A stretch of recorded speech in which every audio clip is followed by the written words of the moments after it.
Bapa, di awal tahun ini kami membutuhkan firman-Mu untuk pegangan kami di sepanjang tahun. Karena kami tahu kami tidak bisa berjalan sendiri. Kami minta Engkau yang memimpin dan menuntun kami, supaya kami tidak menyimpang dari jalan-jalan. Kami tidak mau berbelok ke kiri atau ke kanan, tapi tetap ada di jalan yang benar. Pimpin kami, berikan kepekaan dan ketaatan kepada kami, Tuhan. Kami serahkan firman Tuhan yang akan disampaikan ke dalam tangan Tuhan. Berikan kepada setiap kami hati dan telinga seorang murid, ingatan yang tajam, sehingga setiap firman yang kami dengar itu bisa melekat tinggal di dalam hati kami, dan kami boleh ingat sepanjang tahun ini. Terima kasih Bapak. Semua roh jahat, semua kuasa-kuasa gelap yang berusaha mengganggu, mencuri kebenaran firman Tuhan dari hati dan pikiran kami sehati, kami ikat, kami tolak, kami usir dari tempat ini dalam nama Yesus. Dan biar damai sejahtera Tuhan, sukacita surgawi memenuhi hati dan pikiran kami semua di dalam Kristus Yesus Tuhan. Terima kasih Bapa, dalam nama Yesus. Haleluya. Amin. Selamat pagi, silakan duduk Bapak Ibu kasih dalam Tuhan.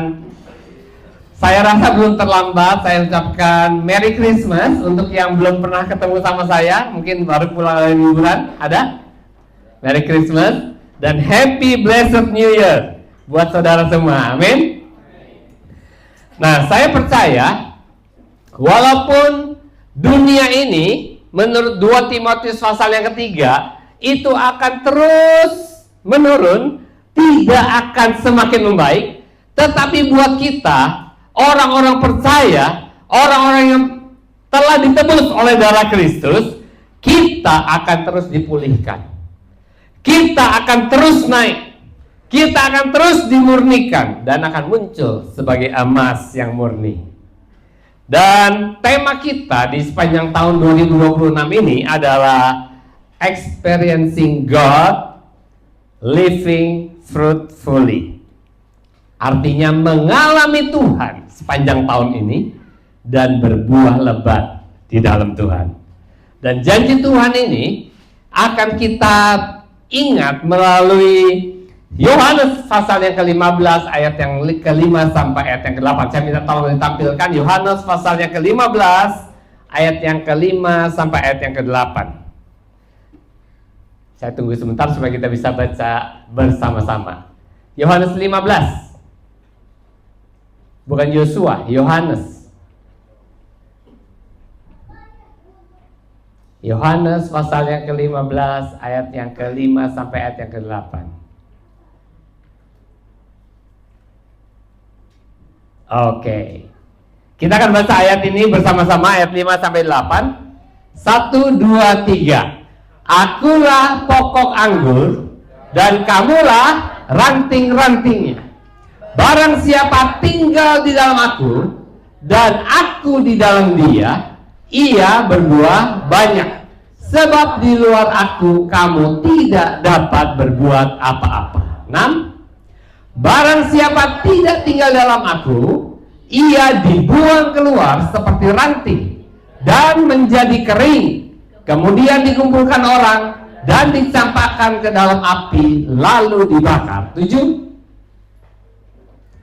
Jikalau kamu tinggal di dalam aku dan firmanku tinggal di dalam kamu, mintalah apa saja yang kamu kehendaki dan kamu akan menerimanya. 8.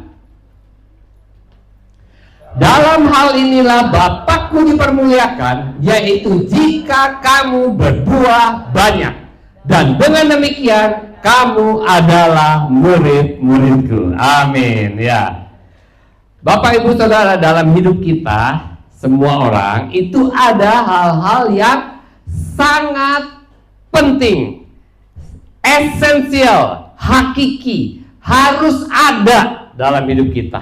Ada hal-hal yang harus ada, esensial. Tapi ada juga hal-hal yang sifatnya opsional, pelengkap. Artinya ada lebih baik, tapi tidak ada pun tidak apa-apa. Ya, contohnya apa? Contohnya, pakai jas nih ya, orang-orang pada pakai jas di dalam pertemuan ibadah, itu harus esensial atau opsional? Opsional, jelas. Karena nggak pakai jas juga nggak apa-apa. Ada yang pakai jas, ada yang pakai batik, ada yang pakai kaos, nggak apa-apa gitu ya. Tapi kalau pertanyaannya, apakah kalau ibadah harus pakai pakaian? Itu harus itu esensial, karena kalau saudara tidak pakai pakaian datang ke sini, pertama kalau saudara datang semua keluar, saudara. Atau saudara yang tidak boleh masuk ke dalam tempat ini, karena akan sangat mengganggu ya. Nah, namun ada banyak hal ya lain yang bukan hanya jas, tapi ada banyak hal lain yang bersifat esensial atau hakiki atau harus ada. Ya, yang pertama, misalnya sandang pangan, kesehatan, rasa aman, itu hal-hal yang harus ada dalam hidup kita. Tapi ada hal yang paling penting, hal yang sangat penting yang harus ada. Apa itu? Yaitu relasi. Relasi yang sehat. Kenapa? Karena manusia sejak awal diciptakan, dia tidak pernah diciptakan untuk hidup seorang diri. Manusia, Tuhan bilang tidak baik kalau manusia itu seorang diri saja. Saudara perlu tahu bahwa dalam hidup manusia, relasi itu bersifat esensial, harus ada, tidak bisa tidak. Yang saya maksud dengan relasi di sini adalah 3. Relasi dengan diri sendiri, relasi dengan sesama, dan relasi dengan Tuhan yang adalah pencipta kita. Harta yang melimpah itu opsional. Boleh ada, boleh tidak. Relasi yang sehat dengan diri sendiri, dengan sesama dan dengan Tuhan, itu adalah yang harus ada atau esensial. Satu hari, seorang wartawan bertanya kepada Elvis Presley. Atau saya pernah cerita nggak di sini ya? Dia tanya sama Elvis Presley. Dia tanya begini, Elvis, apa kamu pernah bilang bahwa kamu punya 3 impian? Ya, 3 impian. Yang pertama, menjadi sangat terkenal, kedua menjadi sangat kaya, dan yang ketiga menjadi bahagia. Pertanyaannya, dia sudah terkenal, dia sudah kaya, sangat kaya. Pertanyaannya, apakah kamu sudah bahagia? Dan Elvis bilang, saya catat di sini, dia bilang, no, I'm not happy. I feel lonely like in hell. Dia berasa seperti di surga. Kenapa? Karena kesepian.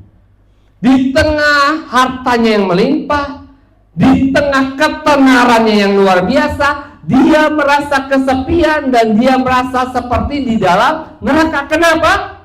Karena dia tidak punya relasi yang baik dengan dirinya, dengan sesama, dan terutama dengan Tuhan. Dan dia tulis jawaban itu di selembar kertas dan dikantongin sama dia. Dan kertas itu ditemukan oleh petugas yang mengevakuasi dia waktu dia ditemukan mati overdosis di rumah mewahnya. Ditulis di situ, di kertas itu, I feel so alone sometimes. Saya merasa sangat kesepian, merasa sendirian kadang-kadang. Jadi orang yang sangat ternama, orang yang sangat kaya, tapi sangat kesepian karena tidak punya relasi yang baik.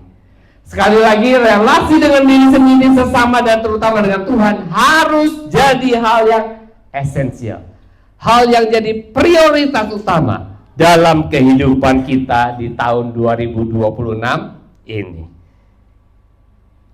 Siapa yang suka kopi? Nah, coba jujur yang suka kopi angkat tangan. Oh, sedikit yang suka kopi ya. Oh, saya bersyukur. Perlu coba kopinya MDC. Saya ini suka sekali kopi, saudara. Setiap hari 1 termos saya buat. Boleh tanya yang tahu? 1 termos saya buat. Itu belum ditambah kalau minum kopi di luar atau di bawah. Tapi karena kesibukan, kadang-kadang kopi yang saya udah buat pakai coffee maker gitu ya. Jadi aduh enak sekali. Tadi juga saya barusan minum kopi. Kopi ini saya udah buat, saya sudah seduh, saya taruh di meja. Tapi karena kesibukan saya, kopi itu lupa saya minum. Dan setelah 2 jam gitu, tiba-tiba saya ingat, tadi bikin kopi belum diminum. Saya minum kopi itu. Dan waktu saya minum, rasanya gimana? Tidak enak lagi. Kenapa tidak enak? Apakah kopinya rusak? Apakah gelasnya salah? Tidak. Lalu kenapa kopinya jadi enak? Kenapa kopinya jadi tidak enak? Karena sudah dingin, tidak panas lagi. Ya, seringkali kita juga jadi orang Kristen seperti itu. Kita rajin ke gereja, kita punya iman yang benar, tetapi kita juga melayani, tetapi rasanya hidup kita ini rasanya kurang enak, ya, pahit. Kenapa? Karena tidak ada hubungan yang hangat, tidak ada relasi yang dekat dengan Tuhan. Kita tinggalkan Tuhan karena melayani Tuhan itu membutuhkan Tuhan. Kalau tidak, jadi dingin dan tidak ada gregetnya sama sekali. Iman yang segar selalu lahir dari relasi yang baik, relasi yang dekat, dan diperbaharui setiap hari. Relasi itu tidak bisa dibuat bulanan, mingguan. Relasi itu harus dibuat setiap hari bersama dengan Tuhan. Makanya Tuhan bilang, hidup kita ini baru setiap hari. Tuhan mau menjalin relasi dengan saudara dan saya setiap hari dalam kehidupan kita. Makanya kita punya ibadah harian. Ibadah harian kita menuntun kita untuk selalu dekat dengan Tuhan. Minimal 3 kali sehari kita menghadap Tuhan. 3 kali sehari kita berhubungan dengan Tuhan, menjalin relasi dengan Tuhan supaya kita tetap dekat. Stay close, stay fresh. Ya, tema kita hari ini, stay close, stay fresh. Tetap dekat, maka kita akan tetap fresh, tetap bugar, tetap sehat. Di dalam Yohanes 15 ayat yang 5 tadi dikatakan, akulah pokok anggur dan kamulah carang-carangnya. Siapa yang tinggal dalam aku dan aku di dalam dia, ia berbuah banyak. Sebab di luar aku, kamu tidak dapat berbuat apa-apa. Di dalam ayat ini, kalau saudara baca ayat-ayat yang kita baca, Yohanes 15 ayat 5-8, kita baca Tuhan Yesus menjelaskan apakah yang diperlukan agar orang memiliki hidup yang segar, yang bugar. Apa yang diperlukan agar orang bisa hidup dalam kondisi yang produktif dan berbuah banyak. Tuhan Yesus menjelaskan apakah yang diperlukan agar ketika kita berdoa, maka doa-doa kita itu akan dijawab oleh Tuhan, akan dikabulkan oleh Tuhan. Tuhan Yesus menjelaskan di ayat-ayat tadi apa yang diperlukan agar orang hidup dan hidupnya memuliakan Allah Bapa di surga. Apa Yesus jelaskan di sana? Yesus tidak menyebutkan satu kali pun syarat-syarat. Oh, kamu harus A, harus B, harus C. Dia tidak memberikan perintah-perintah apapun di dalam ayat-ayat yang tadi kita baca. Apa yang Yesus katakan? Dia tidak bilang teknik-teknik tertentu. Dia tidak bilang cara-cara tertentu. Tidak. Dia tidak bilang berusahalah lebih keras, ya. Dia tidak bilang ayo lebih banyak lagi kamu lakukan. Tidak. Lalu apa Yesus katakan? Yesus kasih satu perumpamaan yang menunjukkan betapa pentingnya relasi dengan Tuhan. Itulah sebabnya di ayat 5 dikatakan, akulah pokok anggur dan kamulah ranting-rantingnya atau carang-carangnya. Kalimat ini yang menggambarkan relasi kita yang akrab dengan dirinya sama seperti pokok anggur dengan ranting-rantingnya. Stay close with Jesus and you will stay fresh. Ya. Bangun hubungan yang intim dengan Tuhan, akrab menempel pada pokok anggur, maka kita akan selalu fresh, tidak akan pernah saudara loyo. Tuhan hanya mau kita ini nempel terus sama Dia. Kalau kita nempel terus sama Dia, otomatis saudara akan selalu segar. Dan kalau kita lihat ayat 5 lebih dekat, maka kita akan menemukan bahwa keakraban dengan Kristus tidak bisa dipisahkan dari iman kepada Kristus, iman kepada Yesus. Iman yang bagaimana? Iman yang wujudnya yang nomor satu adalah percaya bahwa Yesus adalah satu-satunya sumber kehidupan kita. Kita harus tahu hidup kita ini hanya bisa hidup kalau kita menempel kepada Tuhan. Jadi kalau kita baca Yohanes 5 ayat 5, 15 ayat 5, dikatakan bahwa dia menjadi pribadi yang paling penting dalam hidup saudara. Dia tidak mau saudara punya yang lain yang lebih penting agenda saudara daripada dia. Saudara boleh punya banyak agenda penting di tahun ini, tapi jadikan agenda relasi dengan Tuhan itu agenda yang terpenting. Itulah sebabnya saya mengajak setiap saudara, mulai bulan pertama di tahun ini, kita ambil komitmen yuk. Komitmen apa? Setiap pagi, bangun pagi, jangan pegang HP. Bangun pagi, doa pagi, lalu selesaikan ibadah harian kita. Setiap hari, tanpa kecuali. Bukan berarti tidak boleh absen, lalu absen kita dihukum, bukan. Tetapi itu salah satu cara supaya kita betul-betul on the track. Supaya kita bisa menempel terus bersama dengan Tuhan. Saudara, satu pohon, kalau misalnya ada ranting-rantingnya, ya, lalu misalnya ranting itu kita putuskan dari pangkalnya, dari pokoknya, apa yang terjadi? Ranting yang terputus itu akan menjadi kering, tidak lama kemudian, dan akan mati. Karena dia tidak terhubung dengan pokoknya. Pokoknya, kalau ranting-ranting, semua ranting dipotong, pokoknya tetap hidup dan akan mengeluarkan ranting-ranting yang baru. Karena di dalam pokok itu ada kehidupan yang bisa menumbuhkan ranting-ranting. Tapi kalau pokoknya yang kita potong, maka semua ranting sekalipun menempel akan mati.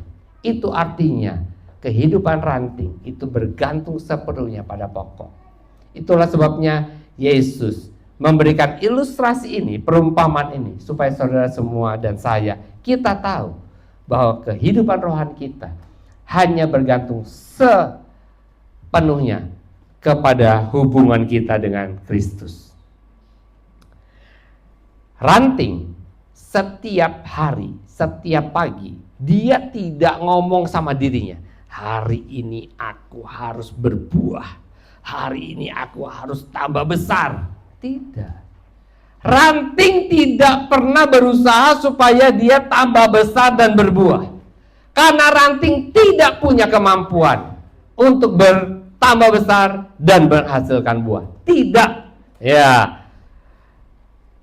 Ranting bisa berbuah dan tambah besar hanya kalau dia tetap melekat pada pokoknya. Jadi itulah sebabnya setiap pagi ayo kita merapatkan, memastikan bahwa kita masih menempel pada pokoknya. Dengan demikian kehidupan kita akan menghasilkan buah yang manis yang tetap, karena buah yang manis dihasilkan dari pohon yang baik. Dan Yesus adalah pohon anggur yang manis. Kita akan berbuah lebat dan tetap berbuah. Kalau kita terkoneksi kepada Kristus, menempel pada Kristus, sekalipun sekeliling kita gersang, apapun yang terjadi, selama kita menempel, kita akan mendapatkan sari-sari makanan yang kita butuhkan dari pokoknya.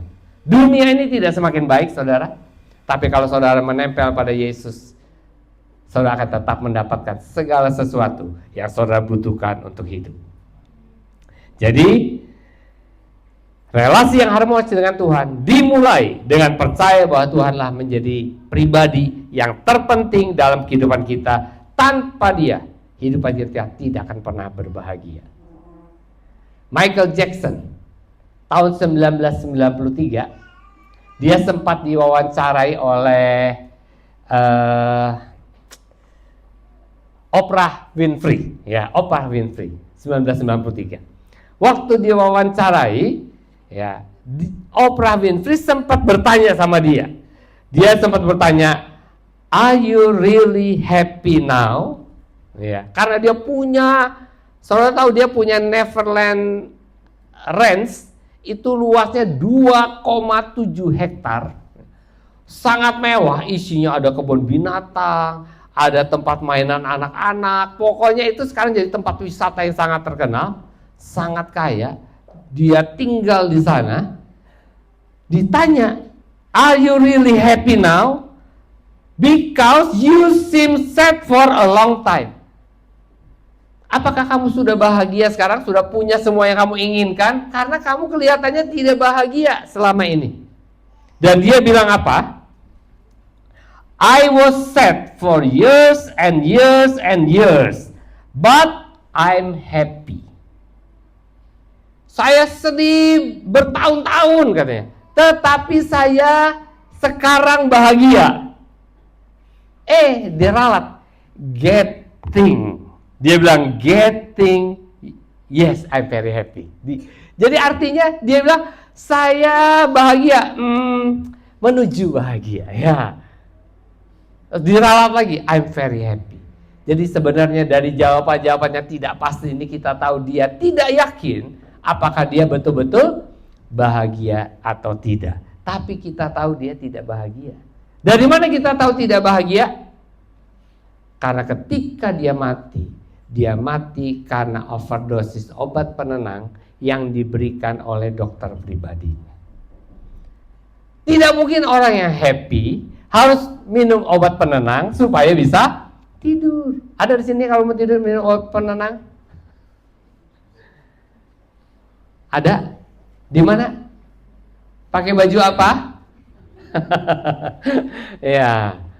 Itu tandanya saudara tidak bahagia gitu. Orang yang bahagia kena bantal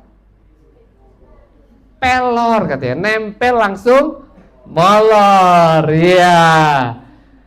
Itu tandanya kita nih bahagia gitu, puas ya, bisa tidur demikian ya. Ketenaran, kekayaan, potensi, bakat yang luar biasa dalam bidang musik dimiliki oleh Michael Jackson.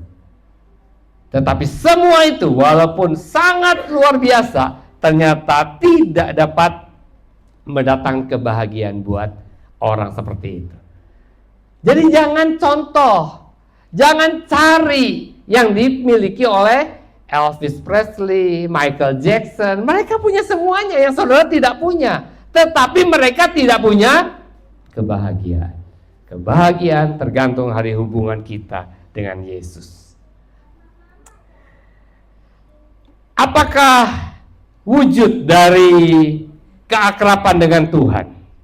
Wujud keakraban dengan Tuhan itu adalah, tadi saya bilang yang pertama, menjadikan Yesus sebagai yang terpenting dalam kehidupan kita. Yang kedua, kita harus selalu bergantung kepada Yesus.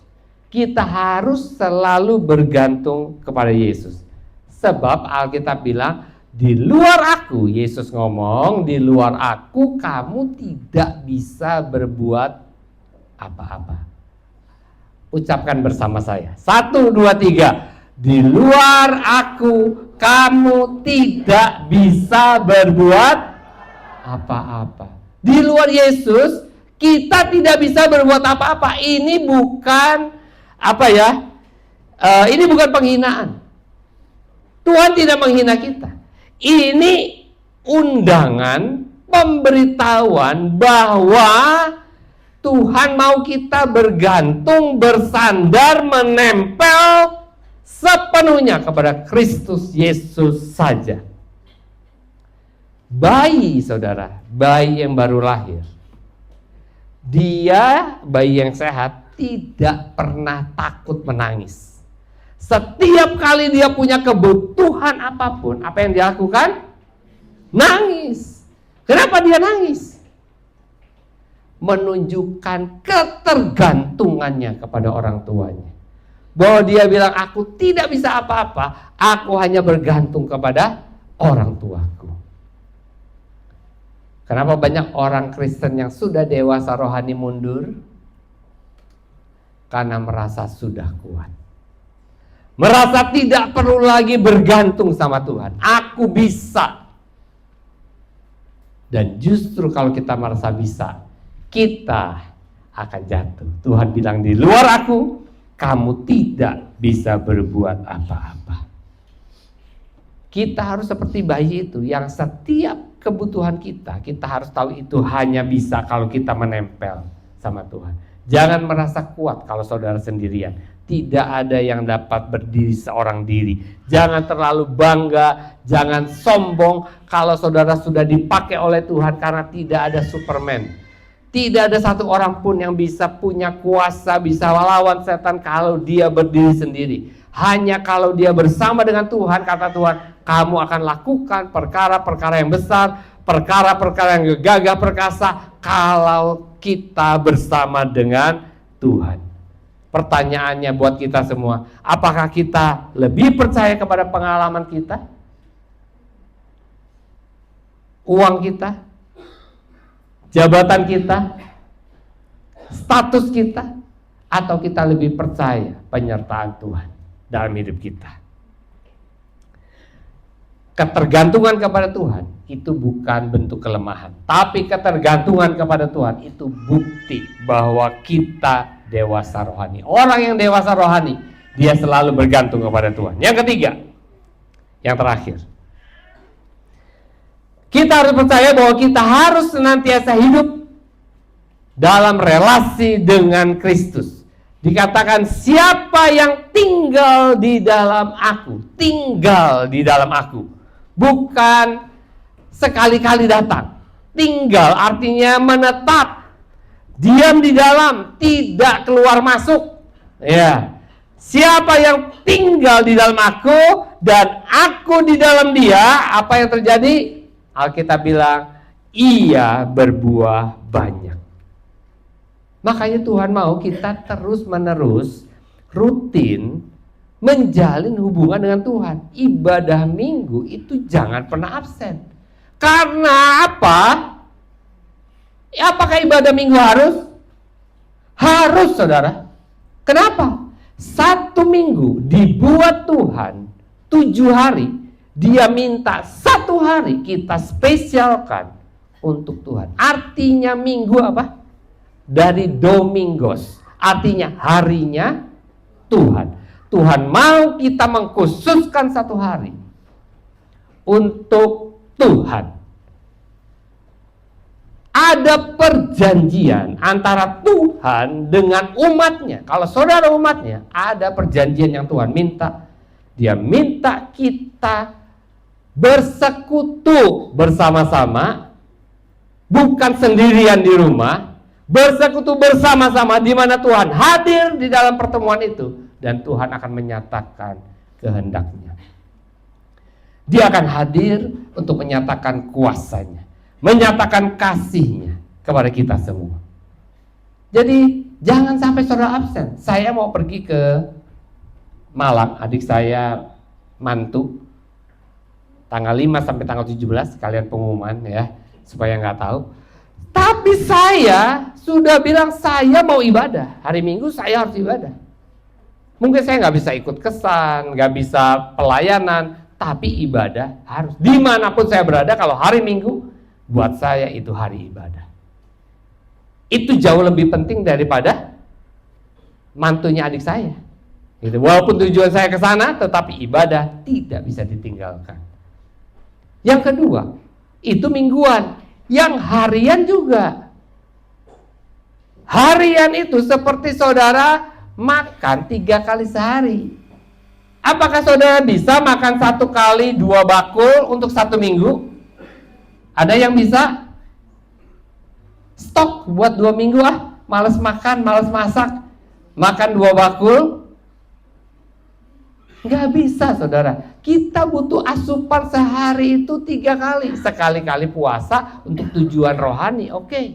Tetapi yang biasa rutin, kita akan makan 3 kali sehari. Kalau jasmani kita perlu, rohani kita lebih perlu. Itulah sebabnya kenapa Petrus di Kisah Para Rasul, murid-murid rasul-rasul berdoa 3 kali sehari. Dan itu yang menjadi acuan kita, kenapa kita adakan ibadah harian. Ya. Jadi kita perlu tinggal di dalam Dia, berhubungan terus dengan Dia, menjalin relasi yang akrab dengan Dia, baru kita berbuah banyak. Jangan harapkan buah kalau saudara hanya sekali-sekali. Jangan harapkan dan saudara bilang, kenapa Tuhan aku sudah setiap minggu ke gereja gak ada apa-apa? Saudara, setiap minggu ke gereja harus, tapi hubungan setiap hari juga perlu. Saya senang kalau gereja ini tiap hari ada aja yang datang ke sini, main musik lah, doa lah, ngobrol, sharing lah. Saya senang karena memang rumah ini harus jadi rumah doa. Rumah ini harus tempat di mana orang itu sharingkan, membagikan sesuatu, melayani Tuhan. Dan itulah sebabnya gereja ini ada. Kita mau, saya punya cita-cita dan berkali-kali saya sampaikan, saya punya cita-cita semua orang yang datang ke gereja ini hidupnya mengalami perubahan. Perubahan terutama secara rohani, kedua perubahan secara kesehatan, ketiga perubahan secara finansial. Dan otomatis saya berharap keluarga-keluarga semua dipulihkan. Dan itu bisa terjadi hanya kalau kita punya hubungan yang akrab dengan Tuhan. Pertanyaannya, apakah saudara mengenal Tuhan secara pribadi atau selama ini hanya kata orang? Ayub adalah orang yang paling saleh di seluruh dunia. Dia jujur, takut akan Tuhan, dan menjauhi kejahatan. Paling saleh. Tapi Tuhan dia bilang, hanya dari kata orang saja aku mengenal Tuhan. Tapi hari ini, katanya Ayub, aku mengenal Dia secara pribadi. Setelah 42 pasal, dia mengalami banyak drama dalam kehidupannya. Di pasal terakhir, ayat yang ke-6, dia bilang, baru kali ini aku mengenal Tuhan, melihat Tuhan muka dengan muka. Kalau saudara mau hidup, saudara berubah. Walaupun saudara paling baik, takut akan Tuhan dan menjauhi kejahatan. Ayub juga orang paling kaya di daerah timur. Dia hidupnya penuh dengan drama. Tetapi hidupnya mengalami kebahagiaan yang sejati ketika dia mengenal Tuhan dan hidup dalam persekutuan yang akrab dengan Tuhan. Jadi saudara, terakhir, hidup kekristenan bukan berusaha lebih keras, tetapi tinggal lebih dekat. stay close, stay fresh. Dekat dengan Kristus, maka kehidupan kerohanian kita akan segar. Bergantung kepada Kristus, maka kita akan menjadi kuat. Dan terakhir, tinggal dalam Kristus, hidup kita akan berbuah. Buah itu bukan target, saudara. Buah itu bukan target kita. Tetapi buah adalah hasil dari relasi kita bergantung dengan Tuhan. Saya ingin undang para pemain musik maju ke depan. Saya ingin minggu ini, mulai bulan ini, dan minggu ini kita mulai praktekkan. Mulai setiap hari dengan Tuhan. Doa pagi. Kita ada doa pagi online, saudara. Gak perlu keluar, gak perlu turun dari tempat tidur, saudara. Jam 5, kita ada Zoom online. Kita berdoa bersama-sama. Baru doa pribadi. Setelah itu, lakukan IHA. Ya, selesaikan hubungan kita dengan Tuhan. Maka sepanjang hari saudara akan menikmati hasilnya.